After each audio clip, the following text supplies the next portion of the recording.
And, this Biden's big government knows best policies, it has divided this country more.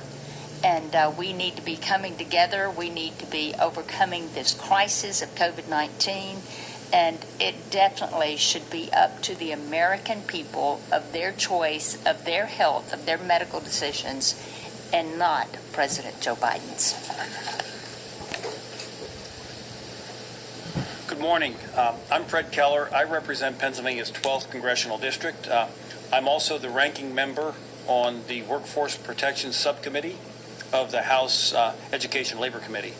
And I really want to thank Senator Braun for holding this press conference and for his work and his fellow senators' work on the Congressional Review Act to get out ahead of the rule that's coming out from the Biden administration.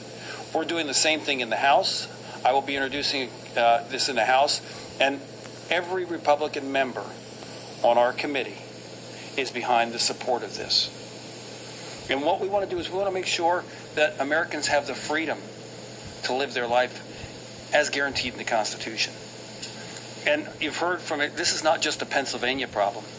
You've heard from the senators and from Alaska to Oklahoma to Pennsylvania. It's an American problem. And what we need to do is we need to make sure that President Biden gets the message loudly and clearly. That he can't just do an executive order or have a rule put out and then make America's job creators enforce his will upon the American people. Think about this. You have one person saying this is what's going to happen. Much like he's done in many of the other things with energy, with our inflation, everything he's been doing, he's been going it alone and hasn't been consulting my colleagues in the Senate, us in the House. If we wanted one person to have that kind of power, 245 years ago, we would not have declared independence. We are America, and the citizens that we represent, the states that our senators represent, deserve to have their input heard by this president. So what we're here today is we're going to make sure that the Biden administration understands that the people of America are hardworking, thoughtful, and he needs to trust our job creators, our employers, that they can run a safe work environment and not have to put this mandate in. Certainly the people who work in these businesses believe that, or they wouldn't be going to work every day. They wouldn't be requesting this not to happen. I've talked to job creators. I've talked to people that go to work every day in Pennsylvania. And you know what they're saying? I don't need the government telling me what's best for me and my family. And as was said so very eloquently here today, we're doing this right before the holidays. We have supply chain issues. We have an inflation crisis. And we have a president that isn't willing to listen to the people for whom he works. So what I'm saying right now is I appreciate the opportunity to be here today with the senators and Senator Braun for what he's doing here. We're committed to making sure that we are standing up for every American's rights in everything we do. And this is just the first step in what we need to do to make sure that your rights are protected. Thank you.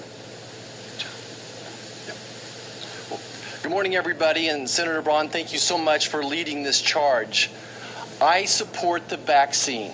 I support the vaccine, but not the mandate. I support the vaccine, not the mandate. And I hope President Biden was listening to the people of Virginia yesterday. In a state that he won by double digits, a Democrat governor lost. I think the Virginia people were telling the president we still value our freedoms, our individual liberties. I hope the president heard loud and clear to never get between a mama bear and her cubs. And whether the issue is our school curriculum, guardrails for our school curriculum, or if the issue is a vaccine for our children, or maybe making that choice between a jab or a job for those children's parents, that the president is listing that we still value our individual liberties. I want the people of Kansas to know I'm up here working just to protect those civil liberties, all of our God-given rights that we've been given. I want the people of Kansas, I want Congress, I want the president to know that we are going to use every tool in our toolbox, every arrow in our quiver to stop Joe Biden's unlawful vaccine mandate, including, if we have to, stopping cloture on the CR to fund the government unless they take out this language which harms hardworking Americans. You know, it was just months ago that we asked heroes to run to the sound of this battle, to this epidemic, a time when we didn't know what the consequences were, what the morbidity and the mortality was from this virus. We asked nurses and healthcare workers, emergency responders to run to the sound of this battle.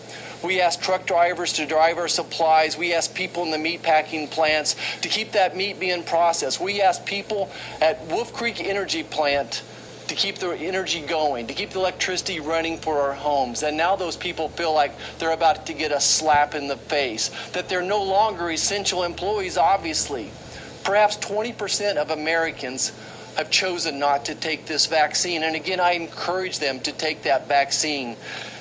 But there's still going to be some that don't. And that's going to lead, once they're fired or separated, it's going to lead to more inflation. It's going to exacerbate an already horrible situation with our job shortage, plug up more supply chains, and again, it's going to lead to inflation. You know, as a physician myself, I value the sanctity of the physician-patient relationship. I've taken care of thousands of people with viruses. And if I've learned one thing, that one virus doesn't impact everybody the same way. And that's why patients should have the right to sit down with their doctor to talk about COVID-19. What are the risks to me, to my health, versus what are the risks from this vaccine, and allow that individuality to continue that America has come to enjoy. I think this CRA is a great way to respond to President Biden. Again, it's one tool in the tool shed. We're going to do everything we can to stop President Biden's unlawful, unconstitutional vaccine mandate. Thank you.